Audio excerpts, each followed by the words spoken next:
13, de 7 em diante, diz assim: lembrai-vos dos vossos guias, os quais os pregaram a palavra de Deus, e considerando atentamente o fim da sua vida, imitai a fé que tiveram.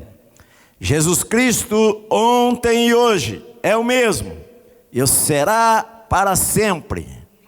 Não vos deixeis envolver por doutrinas várias e estranhas, porquanto que vale é estar o coração confirmado com graça e não com alimentos, pois nunca tiveram proveito os que com isto se preocuparam. Possuímos um altar do qual não tem direito de comer os que ministram no tabernáculo, pois aqueles animais cujo sangue é trazido para dentro do Santo dos Santos pelo sumo sacerdote como oblação pelo pecado, tem o corpo queimado fora do acampamento. Por isso foi que também Jesus, para santificar o povo pelo seu próprio sangue, sofreu fora da porta. Saiamos, pois, a ele fora do arraial, levando o seu vitupério. Na verdade, não temos aqui cidade permanente, mas buscamos a que há de vir. Por meio de Jesus, pois, ofereçamos a Deus sempre sacrifício de louvor, que é fruto de lábios que o confessam o seu nome.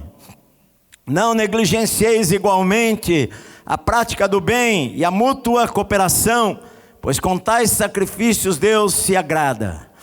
Obedecei aos vossos líderes, sede submissos para com eles, pois velam por vossa alma, como quem deve prestar contas, para que isto façam com alegria e não gemendo, porque isto nada aproveita a vós outros. Orai por nós, pois estamos persuadidos de termos boa consciência, desejando em todas as coisas viver condignamente. Rogo-vos com muito empenho, que assim façais, a fim de que eu vos seja restituído mais depressa. Ora, o Deus da paz, que tornou a trazer dentre os mortos a Jesus, o nosso Senhor, o grande pastor das ovelhas, pelo sangue da eterna aliança, que Ele vos aperfeiçoe em todo o bem, para cumprirdes a sua vontade, operando em vós o que é agradável diante dEle, por Jesus Cristo, a quem seja a glória para todos sempre. Amém. Rogo-vos ainda, irmãos, que suporteis a presente palavra de exortação, tanto mais quanto vos escrevi resumidamente. Notifico-vos que o irmão Timóteo foi posto em liberdade. Com ele, caso ele venha logo, eu vos verei. Saudai todos os vossos pastores, guias, líderes, bem como todos os santos. Os da Itália vos saúdam. A graça seja com todos vós. Amém. Na verdade, o autor de Hebreus, que nós não sabemos quem seja, o autor de Hebreus, alguns dizem que seja Paulo, outros Lucas, outros acham que é Apolo. Enfim, Timóteo nós sabemos que não é, porque fala aqui de Timóteo. Mas ele está dando, na verdade, tudo aquilo que ele tinha que ensinar, ele já ensinou. Ele está dando as últimas instruções para os irmãos. Ele está finalizando a sua carta, embora eu preguei durante várias semanas, ele fala para eles suportarem esta exortação que ele faz resumidamente. Se a gente fosse pregar sobre esta carta, versículo por versículo, daria mais de um ano. Mas ele fala, olha, vocês recebam esta palavra que eu falo para vocês resumidamente. E ele fala algumas coisas muito práticas que nós precisamos fazer. Ele começa a falar que nós devemos nos lembrar daqueles pastores, dos nossos líderes, dos nossos guias, os quais nos pregaram a palavra, e que nós devemos considerar atentamente o fim da vida deles e imitar a fé que eles tiveram. Ele nos diz aqui duas coisas com relação aos nossos líderes: que nós devemos lembrar deles e que nós devemos imitar a fé que eles tiveram, pois eles nos pregaram a palavra. Ele está falando de líderes que já passaram. Ele fala: olha, observai o fim da vida deles, olha como foi a vida deles e a fé que eles tiveram, e imitem estes homens, mulheres, pessoas de Deus que ensinaram a palavra de Deus para você. Eu sou uma pessoa que gosto muito de biografias. Eu, quando era jovenzinho, quando eu me converti, eu li a biografia de todos os avivalistas que eu pudesse saber. Li a biografia de Charles Finney, li de Dwight Lyman Moody, li de tantos homens, e Jonathan Edwards, e David Brenner, de tantas pessoas ao longo da história toda, e avivamentos.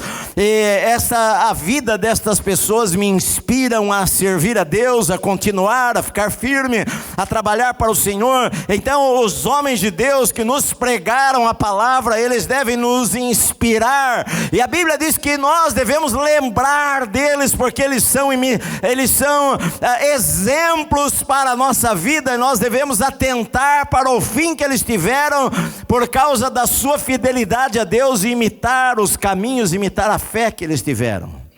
Ao longo da minha vida de pastor, eu vi tantas pessoas tomarem o caminho correto e outras tantas tomarem o caminho errado. Eu vi muitas pessoas que obedeceram a Deus e muitas pessoas que desobedeceram a Deus.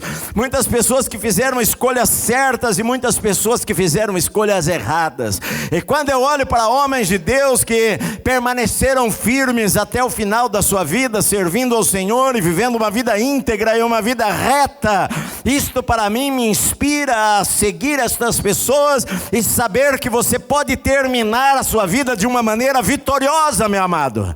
Você não precisa terminar a sua vida de uma maneira derrotada. Na verdade, nós precisamos aprender a honrar os nossos líderes. Nós precisamos aprender a honrar os pastores que vieram antes de nós. Quando a gente é jovem, a gente é empolgado e a gente acha que estamos mudando o mundo, mas muitas vezes nós nos esquecemos que antes de nós, uma multidão de pastores, de líderes pagaram um alto preço para que nós estivéssemos aqui.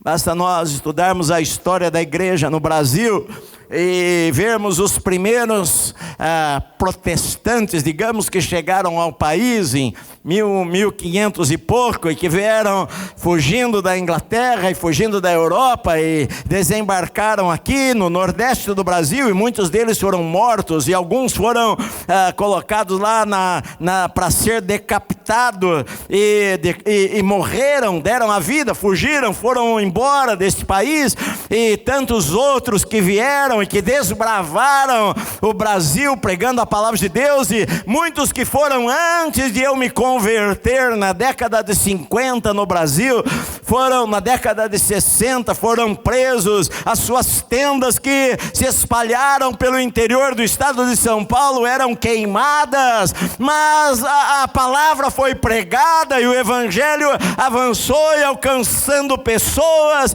e chegou até a nossa vida. E a Bíblia diz: olha, lembre-se dos guias, dos pastores de vocês que vos pregaram a palavra de Deus, e olha para a vida deles, e olha para o fim da vida deles, e imitai a fé que eles tiveram. Pastor deve viver uma vida de uma maneira que as pessoas possam imitá-los. É isso que a Bíblia diz, que nós devemos viver de uma maneira que você possa olhar e falar: eu quero imitar aquela pessoa lá.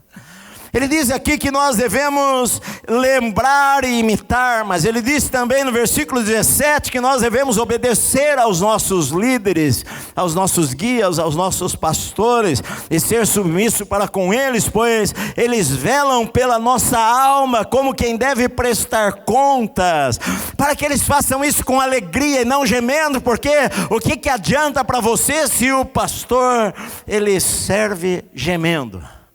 Ele diz, olha, é muito melhor você obedecer aos seus pastores e ser submissos e honrá-los e abençoar a vida deles, porque eles vão ter que prestar contas pela sua vida diante de Deus. Eles velam pela sua alma diante de Deus, eles são responsáveis diante de Deus. Eu vejo que o púlpito de uma igreja é um lugar privilegiado, é um lugar onde Deus vai pedir mais contas daqueles que pregaram a palavra de Deus. Tiago, ele fala, olha, vocês sabem que sobre os mestres vai haver o maior juízo. Aquele a quem muito é dado, muito vai ser cobrado também. Então as pessoas que querem pregar o evangelho devem viver de uma maneira íntegra e santa e agradável a Deus, porque eles velam pela vida das pessoas, eles vão ter que dar contas por isso daí. Por isso, na verdade, eu decidi na minha vida pregar a palavra de Deus para você, se você ficar feliz ou se você não gostar daquilo que é pregado. Na verdade, eu não tenho textos preferidos da Bíblia. A Bíblia toda para mim é a palavra de Deus, e a minha função é ensinar a palavra de Deus e não encher igreja ou esvaziar igreja, mas é pregar a verdade e examinar as Escrituras. Então, se nós não vivemos a palavra de Deus, e se nós não pregarmos a palavra de Deus, Deus vai pedir conta da gente. E tem muita gente, muitos líderes que quando chegarem diante do Senhor vão tremer e vão falar para Ele: Senhor, em Teu nome nós profetizamos, nós expulsamos demônios, nós fizemos milagres. E Jesus vai falar: para trás de mim, eu nem sei quem vocês são, vocês que praticam a iniquidade. Porque é uma responsabilidade. As ovelhas elas precisam ser cuidadas, amadas, ensinadas a ensinar o caminho. Muitas pessoas falam muito: o amor. Sim, o pastor, ele ama as ovelhas, ele abraça as ovelhas, ele cuida das ovelhas. Mas às vezes o pastor precisa usar a vara, e às vezes ele precisa usar o cajado para tirá-la do mau caminho e trazê-la para o caminho que ela precisa andar. Às vezes o pastor tem que ser duro com algumas coisas. O pastor não pode deixar o lobo entrar no meio do rebanho e se fazer de morto. O pastor tem que agir, o pastor tem que falar. Ele fala aqui sobre doutrinas, e Paulo fala nas cartas: olha, cuidado, porque Paulo fala na despedida dele da igreja lá em Éfeso, na praia. Ele fala com os irmãos chorando, ele fala: olha, vocês não vão me ver mais, nunca mais vocês vão me ver. E eu choro porque eu sei que lobos vão entrar no meio do rebanho e vão tentar devorar a vida de vocês. Então a nossa função é ensinar a palavra. Por isso ele fala: olha, que eles façam isso com alegria e não gemendo, porque isto não adianta nada para você. Ou seja, ele está falando o seguinte: meu querido, facilita a vida do pastor, não fica descendo a lenha do pastor, ame o pastor. Ele diz no versículo 18: orai por nós, pois nós estamos persuadidos de termos uma boa consciência, desejando em todas as coisas viver condignamente. Rogo-vos com muito empenho que assim façais, a fim de que eu vos seja restituído mais depressa. Olha, a oração é importante em todo tempo. O pastor, ele ora pelas pessoas, ele chora pelas pessoas, mas o autor aqui de Hebreus, ele fala: ora por nós, rogue pela nossa vida. Ele provavelmente aqui estava preso. Ele fala: olha, para que eu seja restituído a vocês, eu acredito que eu tenho uma boa consciência, eu desejo viver condignamente com a palavra de Deus e com o chamado que Deus deu para a minha vida. Então ore por nós. A Bíblia diz aqui 4 coisas que você pode fazer sobre o teu pastor ou os seus líderes, os seus pastores. Lembre-se deles, imite a fé deles, os obedeça e ore por eles.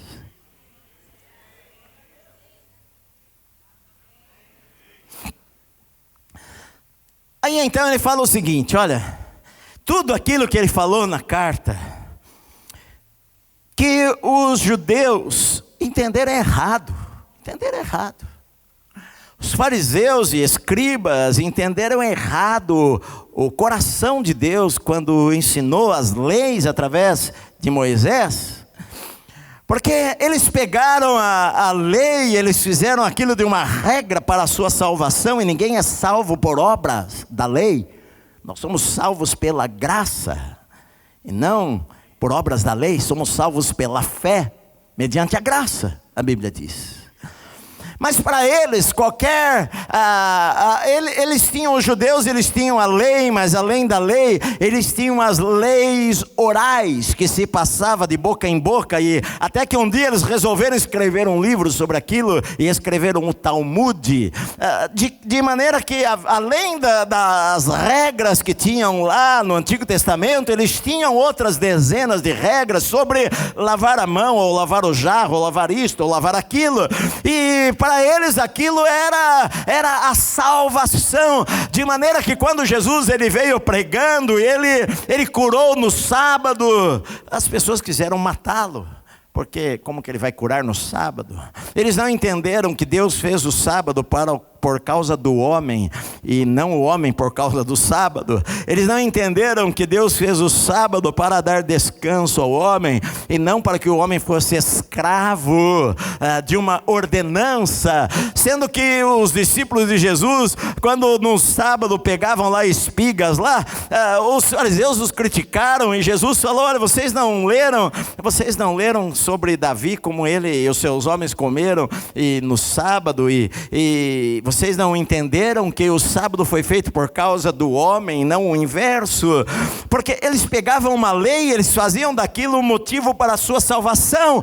Deus deu a eles leis de alimentação, por exemplo. Olha, não coma tal coisa, não coma tal coisa, não coma tal coisa. Não era para que eles fossem escravos, mas era para o seu bem-estar, porque algumas coisas, se você comer, não é bom para a tua saúde. Na verdade, queridos, por exemplo, eu não fumo. Quando eu era criança, eu me lembro que o meu tio ia em casa, ele fumava, e ele jogava bituca de cigarro em algum canto, e a molecada, querendo se sentir homem, né? A gente ia lá, catava a bituca, ia tudo escondidinho, e cindia aquele toquinho de cigarro, ficava lá, e fazia cigarro. Vocês não sabem disso, mas no interior tem parreira de uva. Parreira, sabe o que é parreira, né? É pé de uva, e tem aqueles galinhos que ficavam secos. A gente cortava aquilo lá e tacava fogo na ponta, e achava que era um cigarrinho, né? Ficava todo importante, se achando homem, né? Só que eu não fumo, não é porque o cigarro me leva para o inferno, é o dedo do diabo, nada disso. Eu não fumo porque mata a minha saúde, me dá doença, e por que eu vou destruir o meu corpo? Eu procuro ao máximo fazer as coisas na minha vida pensando em como servir a Deus melhor. Eu vou para academia agora de vez em quando, mas quando minha esposa treina mais frequentemente, mas eu vou para academia não é para poder ficar em fitness, nada disso, mas é para poder, Senhor, como eu posso servir ao Senhor melhor? Eu preciso ter saúde para servir ao Senhor melhor. Eu penso em alimentação, não é porque eu acho que não, eu vou pecar, não, mas porque eu quero ter saúde para servir a Deus melhor. O que eu posso fazer, Senhor, para servir ao Senhor melhor? E na verdade Deus deu a eles leis de alimentação para que eles tivessem saúde. Eles estavam em um deserto eles ficaram 40 anos num deserto de 50 graus, 55 graus de temperatura, e Deus falou para eles: olha, não é bom você comer carne de porco, viu? Você não coma. Aí então a gente pensa o seguinte, que se o cara comesse carne de porco, ele ia para o inferno. E não foi isto. Deus deu meios para protegê-los. Eu falei de manhã que eu não sei se alguma vez na minha vida, minha esposa está aqui, pode confirmar ou não, mas eu não lembro. Eu falei no outro culto que eu não lembro da minha esposa na nossa vida de 36 anos de casado comprar carne de porco. Eu não sei se você nunca comprou, né? Ela nunca comprou carne de porco, porque a gente quer ir para o céu. Não é isto. É errado comer. Aí alguém me perguntou: mas pastor, você come? Eu já comi carne de porco, sim, não acho nenhum problema, até gostoso, mas enfim, nós não temos o hábito. Não é que não é pecado, pode comer costelinha lá, né? Eu ia na minha sogra fazia costelinha lá, comia, mas não é um hábito nosso, não é porque é pecado ou não é pecado. Mas olha bem, se você for comer, você cozinha bem, não é? Enfim, sei lá. Mas isso são costumes, Não é mais santo, não é menos santo, porque você fala assim, não, eu não como tal coisa, mas você toma 1 litro daquele refrigerante escurinho, todos os dias. Eu estava numa conferência, e eu já vi isso em reuniões com alguns pastores, e nós estávamos numa conferência, e 2 ou 3 dos irmãos o tempo inteiro, o dia todo, até a noite, tinha a garrafinha ali do lado, daquele líquido mais escuro lá, cheio de gás. É pecado, não é pecado, mas aquilo pode ser usado também até para desentupir ralo. Enfim, não é questão de pecado ou não, mas os judeus, eles entenderam errado o que Deus estava dizendo para eles. Tudo para eles era motivo de pecado. Então para eles eles viviam debaixo de regras e regras e regras e regras. Quando eu me converti há mais de 40 anos atrás, parecia que era o seguinte, olha, crente, naquela época era assim, crente não fuma, não bebe, não vai no cinema, o resto pode fazer tudo. Não adultera também, mas o resto está liberado. E não é isto, porque você pode não fazer estas coisas exteriores e dentro de você estar impuro. Jesus não falou dos fariseus, olha, vocês por fora, vocês parecem sepulcros bonitos, caiados, pintados, mas por dentro vocês estão cheios de ossos podres. E é o que ele vai falar aqui, porque ele fala o seguinte, olha, na verdade a vida cristã, ela é interior, é de dentro para fora e não de fora para dentro. Não adianta eu querer reformar você por fora e você estar com teu coração longe de Deus. Não adianta isto. Não adianta eu julgar uma pessoa pelas roupas dela, ou porque ela tem o braço cheio de tatuagem, ou porque ele é isto ou aquilo, e às vezes a pessoa ela peca, ela olha o exterior das pessoas, mas Deus vê o coração da pessoa, e a nossa vida com Deus, ela tem que vir de dentro para fora, meu amado, dentro para fora. Uma moça vai se vestir adequadamente se dentro do coração dela, ela entender, ela está cheia com o Espírito Santo, ela vai pôr às vezes alguma roupa e ela não vai olhar no espelho e não vai se sentir bem com aquilo. Isso aqui vai defraudar alguém. Essa saia aqui está curta demais. Não precisa o pastor pregar isto. Ela vai falar, vai entender. Você está aqui? E ele diz o seguinte aqui, olha, nós possuímos, não vos deixeis, versículo 9, não vos deixeis envolver por doutrinas várias e estranhas, porquanto o que vale é estar com o coração confirmado com graça, e não com alimentos, pois nunca tiveram proveito os que com isto se preocuparam. Sabe por quê? Porque nós tínhamos um altar, ele fala, que os sacerdotes não comiam, não tinham direito de comer daquilo que era servido lá no altar. Os sacerdotes, eles comiam comidas do altar, mas havia uma comida que eles não comiam do altar. A comida, a oferta que era entregue a Deus pelos pecados. Quando se matava um animal, geralmente se oferecia oferta de louvor a Deus, ou ações de graças, enfim.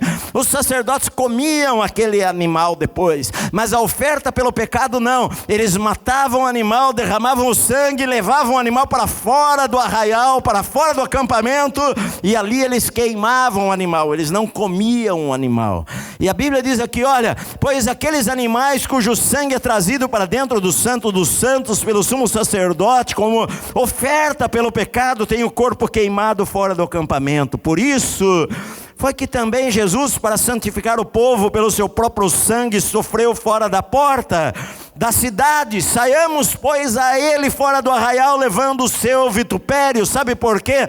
Porque a gente liga a religiosidade com o templo, ou os judeus ligavam a religiosidade com aquilo que era oferecido lá no santuário, e ele está dizendo, olha, Jesus nem foi oferecido lá no santuário, Jesus foi oferecido fora das portas da cidade.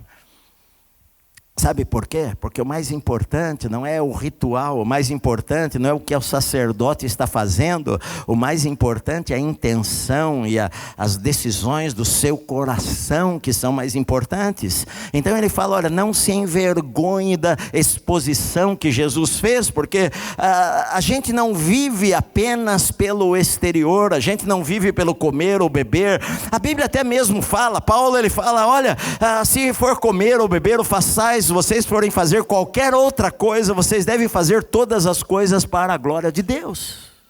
Para a glória de Deus. Aí veio uma chargenzinha aí, que duas menininhas, uma perguntava assim para a outra, você ora antes de comer? E a outra respondeu, não, a minha mãe sabe cozinhar.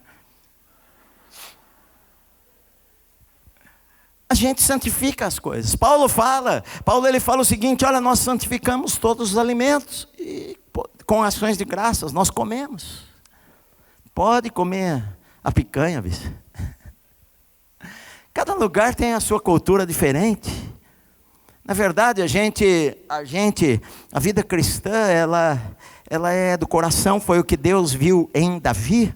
Quando o sacerdote olhou e Samuel, o homem de Deus, o Billy Graham, o profeta do momento, chegou lá e ele viu o irmão, ele viu o cara bonito e alto, e falou, certamente está diante do Senhor o escolhido.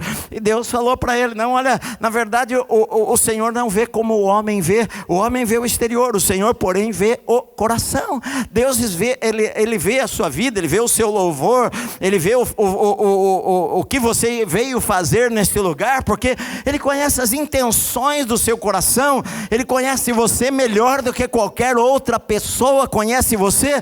Portanto, ele diz, olha, portanto, olha, na verdade, queridos, na verdade, não temos aqui cidade permanente, mas buscamos aqui a de vir, por meio de Jesus, pois ofereçamos a Deus sempre sacrifício de louvor, que é o fruto de lábios que confessam o seu nome.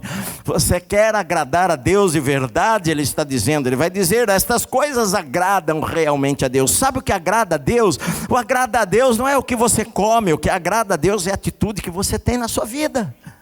Isso que ele fala. Olha, a primeira coisa é que a nossa cidade não é aqui, não é Jerusalém. Vocês amam Jerusalém, Jesus amava Jerusalém, nós amamos Jerusalém, orai pela paz de Jerusalém. Mas a oração em Jerusalém não é mais valiosa do que a oração no quarto da minha casa. Ô pastor, você vai para Jerusalém, ora lá no monte, ora lá na parede do muro das lamentações, ora por mim, leva o meu pedido lá. Querido, eu posso levar o teu pedido no meu quarto. Para Deus não tem isto. Onde nós adoramos, é nesse monte ou no outro. Jesus falou, os verdadeiros adoradores adoram ao Pai em espírito e em verdade, em qualquer lugar, qualquer lugar.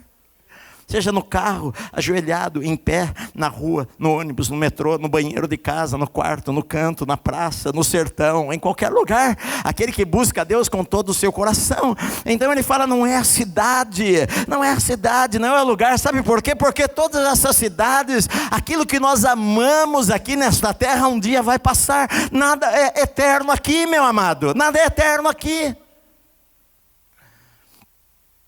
Portanto, ele fala, ofereçamos a Deus sempre sacrifício de louvor, que é o fruto de lábios que confessam o nome de Jesus.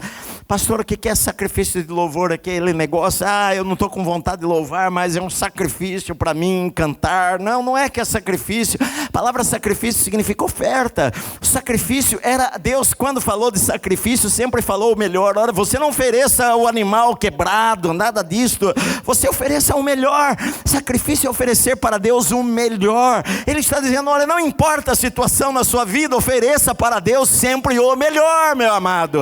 Se você está no topo da montanha ou no fundo do vale, você oferece a Deus o melhor da sua vida. É isso que Deus se agrada. Não é o fato de você ter comido ou não ter comido. Não é o fato de você que guarda isto ou não guarda aquilo. Sabe, quando você serve a Deus, Ele está dizendo, olha, você ofereça o melhor para o Senhor, o melhor louvor. Aprenda a ter um coração grato, aprenda a ter uma vida de gratidão, aprenda a ter uma vida de louvor ao Senhor. Não seja um reclamador das coisas, não seja um murmurador. Aprenda a ser feliz com as coisas que você tem hoje, meu amado. Aprenda a ter um coração grato a Deus, porque o pão nosso de cada dia, Ele tem nos dado todos os dias da nossa vida, e você tem o privilégio de estar aqui nesse lugar, meu querido, que tantas pessoas não têm. Tantas pessoas não têm. Então, sacrifício de louvor é oferecer sempre a Deus o melhor da nossa vida, do nosso tempo, do nosso dinheiro, de tudo que nós temos. É para Ele, é para o Senhor, é tudo que nós temos, é para Deus. A minha vida é para Deus, os meus planos são para o Senhor, o meu louvor é para o Senhor. Quando eu sinto ou quando eu não sinto, enfim, eu ofereço a Deus, que é fruto, é resultado de pessoas crentes que confessam o nome de Jesus. Ele fala assim, olha, não negligencieis igualmente a prática do bem, a mútua cooperação, pois com tais sacrifícios Deus se agrada, Deus se compraz. Esse é o sacrifício para Deus. Sabe, o sacrifício para Deus é você amar a Deus, é o que Jesus falou, amar a Deus, amar o Senhor com todo o teu coração, toda a tua força, toda a tua alma, todo o teu entendimento, e amar o teu próximo como você ama a si mesmo. Faça o bem. Você tem a chance de fazer o bem, faça o bem. Faça o bem. Ajude as pessoas. Faça o bem nas pequenas coisas. Você está num ônibus lotado, dê lugar para a mulher sentar. Ou até para o homem. Por que não? Faça para os outros. Jesus, ele falou a regra áurea: faça para os outros aquilo que você gostaria que os outros fizessem para você. Faça para os outros. Se alegre com o progresso do outro, com a bênção que o outro recebeu. Faça o bem para as pessoas. Essas coisas que agradam a Deus, essas coisas que são esses sacrifícios que Deus tem prazer, meu querido. Ele fala aqui ele vai terminar a carta com uma palavra como em várias vezes nós usamos no fim do culto. Muitas igrejas eu já vi usarem isso. Eu, quando fazia muitos casamentos, eu já casei muita gente na minha vida. E não faço tantos casamentos hoje em dia, mas eu sempre terminava com a bênção que está lá em Número: que o Senhor resplandeça sobre vós e o seu rosto sobre você e te dê a bênção, tal, que está lá em Números. Outras vezes eu ouço no final dos cultos aquela palavra que Paulo termina a carta dos Coríntios, que o amor de Deus e a graça de nosso Senhor Jesus Cristo e a comunhão do Espírito Santo seja com todos vós, hoje e sempre. Amém? É o que ele fala aqui agora. Ele fala que o Deus da paz, ora, versículo 20, o Deus da paz que tornou a trazer dentre os mortos a Jesus, que ressuscitou a Jesus, o nosso Senhor, o grande pastor das ovelhas, pelo sangue da eterna aliança, que o Deus da paz nos aperfeiçoe em todo bem, que o Deus da paz nos fortaleça em todo bem, para cumprirdes a sua vontade, operando em vós o que é agradável diante dele por Jesus Cristo, a quem seja glória para todos sempre. Amém. Deus da paz vos aperfeiçoe. Haja na tua vida. Sabe qual é o objetivo? Para que você cumpra a vontade de Deus. Deus tem uma vontade para cada pessoa. A vontade de Deus para a minha vida é diferente da vontade de Deus para a sua vida. Deus me chamou para ser pastor. E Deus chamou você para ser outra coisa na vida, ser médico, ser engenheiro, ser advogado, ser empresário, ser qualquer coisa, enfermeira, enfim, Deus chamou você para alguma coisa. Nós todos precisamos descobrir a vontade de Deus nas coisas da nossa vida. A vontade de Deus geralmente está escrita aqui na sua palavra. Os princípios da sua vontade para as nossas vidas estão aqui escritas neste livro. E quando nós lemos o livro, nós descobrimos a vontade de Deus para a nossa vida. E Ele está dizendo o seguinte: que o Senhor fortaleça você, que o Senhor fortaleça a sua vida para você cumprir a vontade de Deus para você. Sabe por quê? Porque a vontade de Deus para nós, ela é boa, perfeita e ela é agradável. Deus não quer o teu mal. Deus não quer o pior para você. As tragédias da vida não foram Deus que causou. Não, Deus quer te abençoar. Deus ama você. Deus traçou um plano maravilhoso antes de você nascer. Deus pegou o seu livro e escreveu lá todos os planos dele para a tua vida. Deus escreveu cada dia estava planejado, cada dia estava escrito. Deus planejou tantas coisas boas para nós, mas às vezes a gente desobedece ao Senhor, às vezes a gente escolhe outros caminhos, às vezes a gente acha até mesmo, não, eu não preciso assim. A gente age antes de orar. Às vezes a gente age antes de orar. Uma coisa engraçada que aconteceu na minha vida, que às vezes eu conto e nós estávamos contando para os irmãos. Esses dias eu fui convidado fizeram uma homenagem na Câmara Municipal para o evangelista Luiz Esqueleiró, pelos seus 99 anos, um homem de Deus. Ele pregou pelo mundo inteiro, ele pregou na Itália, Portugal, toda a América do Sul. Eu me lembro, eu e minha esposa, nós éramos recém-casados, empolgados. Eu era pastor e empolgado em querer fazer a obra de Deus, em pregar a palavra. E eu fui pregar numa igreja, ele estava lá sentado no auditório lá. Ele me ouviu pregar naquela época, ele veio falar comigo e falou: olha, eu queria convidar você para viajar comigo para Portugal. E me chamou para ir na casa dele. Ele era o Billy Graham brasileiro. Na verdade, eu acredito que nenhum evangelista no Brasil pregou para mais gente do que ele, em cruzadas pelo mundo. E ele me chamou para a casa dele, eu e a minha esposa fomos lá assistir os vídeos, lá, videocassete. Ele passava as cruzadas no México, na Argentina, no Uruguai, na Bolívia, Guatemala, Venezuela, Honduras, Itália, Europa, Portugal, e com milhares de pessoas na África, 50 mil pessoas na África. E eu e a minha esposa ficamos empolgados. E ele falou para mim: Edson, você vai comigo para Portugal? E nós vamos armar uma tenda lá para 5 mil pessoas. E eu vou pregar lá, nós vamos pregar um mês lá. E depois eu vou para a África. E você fica em Portugal pregando, viajando com a tenda. E eu vou para a África. E eu fiquei muito empolgado. Eu tinha 20 e poucos anos de idade. E nós ficamos empolgados. Eu e minha esposa, nós pegamos todos os móveis da nossa casa, faqueiro, tudo, e doamos para todo mundo. Demos para os parentes, demos para todo mundo, o sofá de casa, tudo. Vamos embora. E depois nós fomos orar. E quanto mais eu orava, mais incomodado eu ficava. E quanto mais eu orava, parecia que não era aquilo que Deus queria. E eu fui falar com ele, e falei para ele, tremendo: pastor, na verdade, eu acho que Deus não quer que eu vá. Como assim? Não, acho que Deus quer que eu fique aqui no Brasil e pregue aqui. Poxa, Edson, mas eu estava contando com você. Você me desculpa, mas eu acredito que Deus quer que eu fique aqui. Ele ficou meio aborrecido comigo. Mas a vida seguiu. E nós ficamos sem móveis. E nós guardávamos nossas roupas em caixas de papelão. A gente punha as roupas lá dentro, tirava, né, lavava, deixava arrumadinha ali. Porque eu entendi que não era aquilo que Deus queria. Deus tem um plano para mim e para você. E o plano de Deus, ele é bom, perfeito e agradável.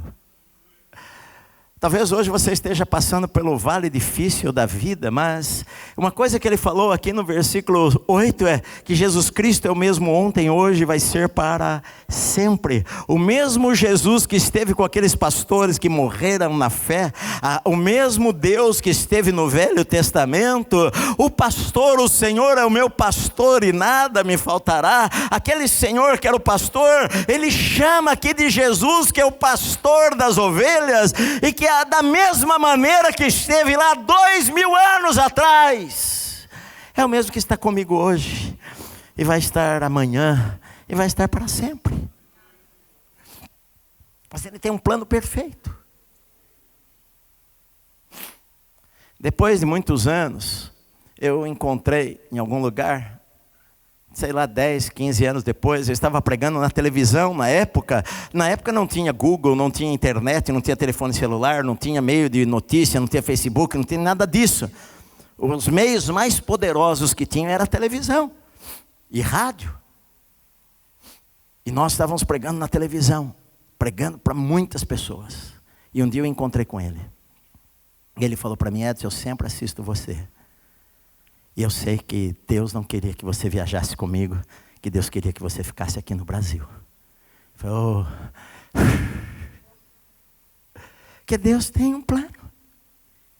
E Ele está dizendo que o Senhor fortaleça a sua vida, que o Senhor te encoraje, que o Senhor te abençoe, para que você cumpra os propósitos de Deus para você, para que você chegue no final da sua vida e fale: eu combati o bom combate, eu completei a carreira, eu guardei a minha fé. Que você chegue no final da sua vida amando mais a Deus do que você ama hoje, meu amado. Que você chegue no final da sua vida falando: Senhor, eu fiz o que o Senhor me chamou para fazer, eu ofereci o melhor da minha vida para o Senhor. Na verdade, o meu trabalho que eu tinha, Senhor, eu fiz o melhor ali naquele lugar, não apenas para agradar aos homens, mas para agradar ao Senhor. Sabe por quê, meu amado? Porque não existe coisas santas para Deus. Para Deus, tudo onde o Senhor está e onde nós cristãos estamos é para ser santo. Onde Deus está é santo. Moisés, tira as sandálias dos seus pés, porque você está pisando em terra santa. Não era a terra que era santa. Nós temos a mania de falar: vamos para a terra santa. A terra santa é onde Deus está, meu amado. Josué, de madrugada, saiu lá para ver a cidade de Jericó, encontrou com um homem com a espada na mão e falou: quem é você, dos nossos ou deles? Ele falou: eu sou príncipe do exército do Senhor que acabei de chegar. Tira as sandálias dos teus pés. Está em lugar santo. Seu trabalho é santo. Aquela empresa que é dirigida por alguém que nem conhece a Deus é um lugar santo. Ali é a vontade de Deus para a sua vida. Ali você é para ser luz do mundo e sal da terra. Ali é para você representar a Jesus naquele lugar, meu amado. Ali é o teu ministério, ali é o lugar da vontade de Deus para a sua vida. Então que o Senhor te fortaleça para você cumprir a vontade do Senhor para você, meu amado. E quando chegar o final da nossa vida, nós vamos ser gratos e vamos poder falar: olha, eu completei aquilo que Deus me chamou para fazer. Por isso que eu não tenho medo de morrer. Já tive medo de morrer antes de ser crente. Hoje eu não tenho medo de morrer. A minha única preocupação antes era com os meus filhos, porque eles eram pequenos. A gente sabe, você tem filho para criar, tudo isso daí, e você pensa nos seus filhos. Mas na verdade é uma preocupação desnecessária, porque Deus cuida melhor dos nossos filhos do que nós cuidamos dos nossos filhos. Deus cuida melhor. A gente sempre coloca um se.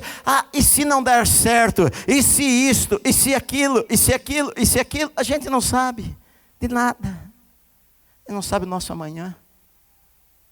Hoje eu estava aqui no escritório da igreja, cedinho, antes do culto de manhã, e vi que um irmão nosso, o marido da Flor de Lis, o pastor, tomou 15 tiros lá no Rio de Janeiro e morreu na madrugada. Um irmão querido por todos. Não acredito que seja assalto. Ninguém mata com 15 tiros alguém em um assalto. Eles adotaram 50 e poucas crianças, 51 crianças nas favelas. Tiraram muita gente do tráfico.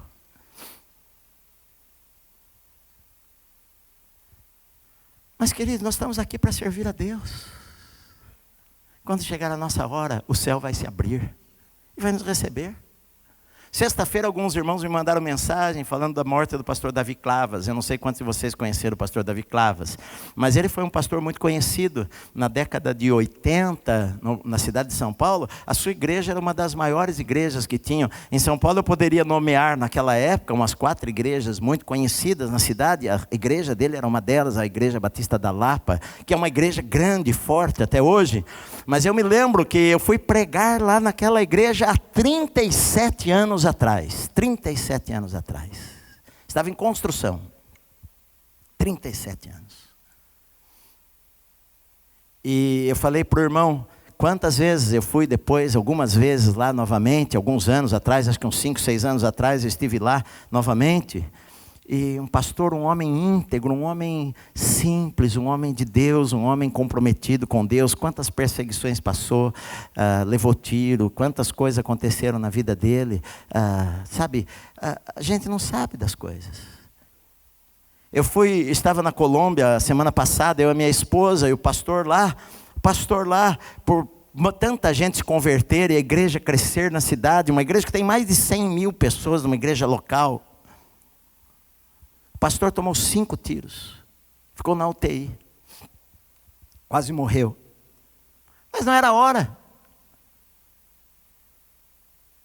O pastor Júnior, uma vez, vocês se lembram, os mais antigos na igreja, estava numa reunião na casa dele, reunião familiar na casa de um juiz, inclusive, estava na casa de um juiz fazendo uma reunião, e entrou um ladrão lá na hora do culto caseiro deles, e com uma arma apontou para ele, e dá as coisas, e dá o relógio, e ele falou, em nome de Jesus, você não vai levar nada, e o ladrão na frente dele, pá, deu um tiro no peito dele.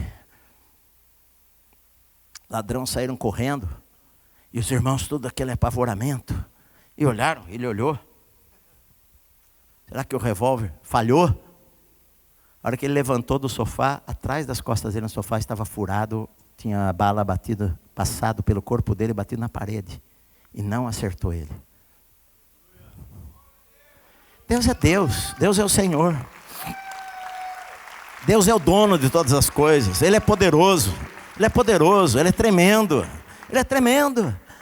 Na verdade, nesta vida aqui, é o que Ele está dizendo, olha, que o Senhor nos fortaleça para cumprirmos a sua vontade. Meu amado, não deixe nada desviar você da vontade de Deus para a sua vida. Não deixe namorado ou namorada desviar você do plano de Deus para a sua vida, meu amado. Muitas coisas em nossa vida vão querer nos tirar da vontade de Deus. Não saia da vontade de Deus, fique firme lá. Ele diz, eu rogo a vocês, meus irmãos, que suportem a presente palavra de exortação, tanto mais quanto vos escrevi resumidamente. Eu notifico-vos que o irmão Timóteo foi posto em liberdade. Com ele, caso ele venha logo, eu vou ver vocês.